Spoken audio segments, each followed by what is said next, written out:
आज का हमारा जो क्वेश्चन है x बराबर 7 प्लस 4√3। तो हमें बताना है एक्स स्क्वायर प्लस 1/x² का मान कितना होगा। यहाँ पर हमारे लिए x का मान दिया गया है x बराबर 7 प्लस 4√3। इसमें हम पहले 1/x का मान निकालेंगे। 1/x का मान निकालने का बहुत आसान तरीका है। क्या करेंगे, पहले इन दोनों के बीच में जो साइन है उसको चेंज कर देते हैं, 7 माइनस 4√3। अब क्या करने वाले हैं, इन दोनों पार्ट यानी कि अलग अलग इनका वर्ग करेंगे।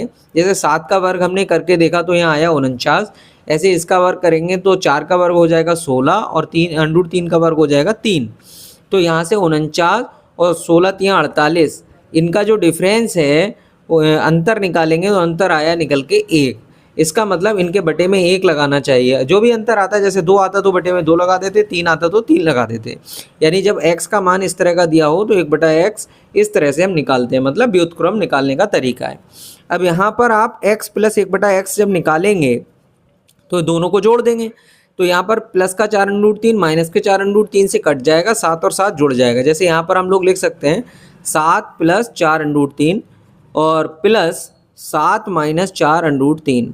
तो आप देखेंगे कि प्लस के 4√3 से माइनस का 4√3 कट जाएगा, 7 और 7 मिलके हो गया 14। आपको x प्लस 1/x का मान मिल चुका है। यहाँ पर हमें x² प्लस 1/x² का मान चाहिए।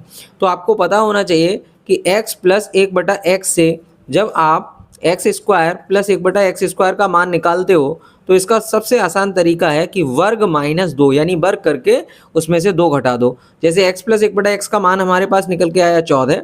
यहाँ पर हम 14 का वर्ग करेंगे तो ये आ जाएगा 196, और 196 में से 2 घटा देंगे तो आ जाएगा 194।